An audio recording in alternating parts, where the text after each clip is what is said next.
오늘 새벽에도 하나님의 은혜가 저희 여러분에게 함께하기를 기원합니다. 오늘 말씀은 성전 재건이 중단된 이유를 가르쳐 줍니다. 1절 말씀 보시면 사로잡혔던 자들의 자손이 이스라엘의 하나님 여호와의 성전을 건축한다 함을, 그러니까 귀한 백성들이 성전을 건축한다는 소식을 유다와 베냐민의 대적이 듣고, 여기서 대적이라고 표현한 이유가 있습니다. 결론적으로 이들이 성전 건축을 회방하였기 때문입니다. 그러면 이 대적이 누구냐라고 했을 때, 과거에 아스로 왕이 북이스라엘 땅으로 이주시켜서 여기에서 섞여 살게 된 여러 민족들입니다. 열왕기하 17장 41절을 보면 이런 말씀이 있습니다. 제가 읽어드리겠습니다. 이 여러 민족이 여호와를 경외하고 또 그 아로 새긴 우상을 섬기니 그들의 자자손손이 그들의 조상들이 행하던 대로 그들도 오늘까지 행하니라. 무슨 말이냐면 북이스라엘 지역에 와서 살게 된 민족들이 남아있는 북이스라엘 사람들과 함께 이제 섞여 살면서 하나님도 경외하고 우상도 섬기며 살았다는 것입니다. 또 오늘날로 치면은 하나님도 섬기고 부처님도 섬기고 이렇게 살았다는 것입니다.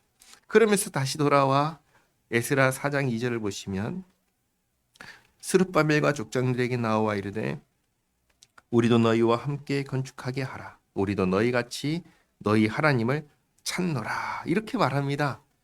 그냥 이 2절만 말씀만 보면은 이 사람들도 하나님을 경외하는 사람들이구나 라고 생각할 수 있는데 사실은 그게 아닌 것입니다. 하나님도 경외하고 우상도 겸하여 섬기는, 하나님께서 절대로 하지 말라고 하신 그 일을 하는 사람들이었습니다.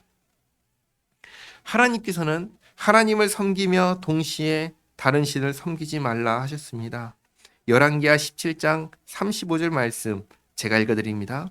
옛적에 여호와께서 야곱의 자손에게 언약을 세우시고 그들에게 명령하여 이르시되 너희는 다른 신을 경외하지 말며 그를 경배하지 말며 그를 섬기지 말며 그에게 제사하지 말고, 이렇게 말씀하셨습니다. 또 열왕기하 17장 38절에서 40절까지 말씀 보시면 또 이런 말씀도 있습니다. 또 내가 너희와 세운 언약을 잊지 말며 다른 신들을 경외하지 말고 오직 너희 하나님 여호와만을 경외하라. 그가 너희를 모든 원수의 손에서 건져내리라 하셨으나 그들이 듣지 아니하고 오히려 이전 풍속대로 행하였느니라. 여기 북이스라엘에 섞여 살게 된 이 민족들이 하나님 말씀 듣지 않고 이전 풍속대로 하나님께서 절대로 하지 말라고 하신 그 일을 했다라고 말씀하시는 겁니다. 다시 에스라 4장 2절로 돌아오면은 이들이 하는 말, 아스루 왕 에사라돈이 우리를 이리로 오게 한 날부터 우리가 하나님께 제사를 드리노라 하니, 문제는 하나님께만 제사하는 게 아니라 우상에게도 겸해서 제사를 드려온 겁니다. 그래서 3절에 스룹바벨과 예수아와 기타 이스라엘 족장들이 이르되 우리 하나님의 성전을 건축하는데 너희는 우리와 상관이 없느니라. 하나님께도 제사드리고 우상에게도 제사드리고 이렇게 하니까 너희는 우리와 상관이 없다라고 한 겁니다. 이 배경을 모르면 왜 거절하는지 알 수 없는데 이 배경을 알면은 거절할 수밖에 없다는 걸 또한 알 수 있습니다. 바사왕 고레스가 우리에게 명령하신 대로 우리가 이스라엘의 하나님 여호와를 위하여 홀로 건축하리라 하였더니, 다르게 말하면 다른 신을 위하는 자는 우리와 함께 할 수 없다. 우리는 오직 하나님만을 위하여 성전을 건축할 것이다 라고 한 겁니다. 그러니까 4절, 이로부터 그 땅 백성이 유다 백성의 손을 약하게 하여 그 건축을 방해하되 바사왕 고레스의 시대부터 바사왕 다리오가 즉위할 때까지 관리들에게 뇌물을 주어 그 계획을 막았으며, 이래서 대적이라고 한 겁니다. 근데 사실 이 건축은 고레스 왕이 허락한 거예요. 그런데 이때 왕은 전쟁에 나갑니다. 그러면 이제 관리들 부하들에게 나라를 맡기겠죠. 그럼 이 관리들이 뇌물을 받고 막으니까 힘없는 귀한 백성들은 어떻게 할 수가 없는 겁니다. 여기 보시면 바사왕 다리오가 즉위할 때까지 그때까지 16년 동안 건축이 중단된 것입니다. 그리고 또 6절 말씀 보시면 또 아하수에로가 즉위할 때 그들이 글을 올려 유다와 예루살렘 주민을 고발하니라.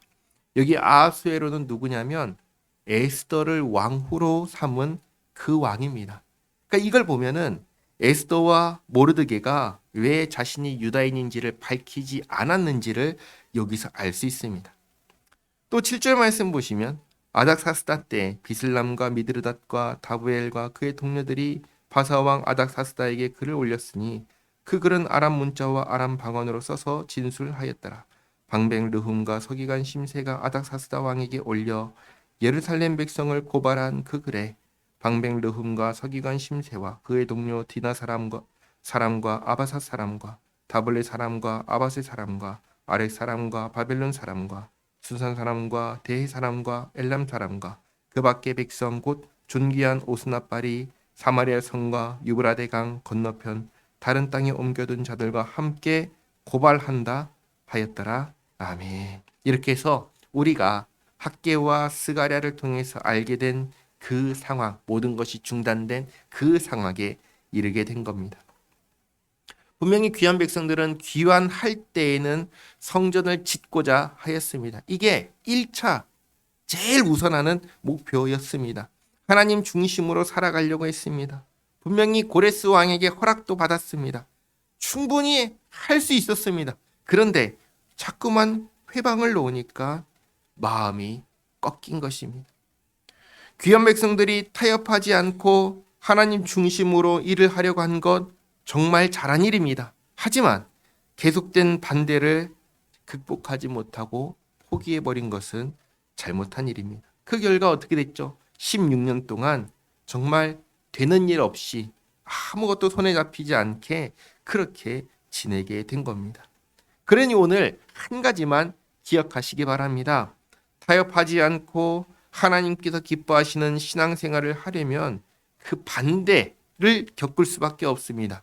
그때에 낙심하고 포기해서는 안 된다는 사실입니다. 그럴 때일수록 더욱 버티면서 계속 해야 합니다. 자, 그런데 어떻게 그런 상황에서 버티고 계속 해 나갈 수 있을까요? 그건 다른 걸로 안 되죠. 오직 하나님만 의지함으로 되는 겁니다. 이것을 기억하시기 바랍니다. 우리는 이 세상을 우리의 힘으로 살아가는 사람이 아닙니다. 우리는 하나님의 힘과 능력으로 살아가는 사람들입니다. 우리의 믿음을 순수하게 지키고 정말 하나님을 의지하며 하루하루를 살아내는, 버티고 견디고 이기면서 하나님 의지하며 살아내는 우리 모두가 되기를 바랍니다. 기도하겠습니다. 하나님 감사합니다. 타협하지 않고 복음을 지키고 신앙을 지킬 수 있도록 도와주시옵소서.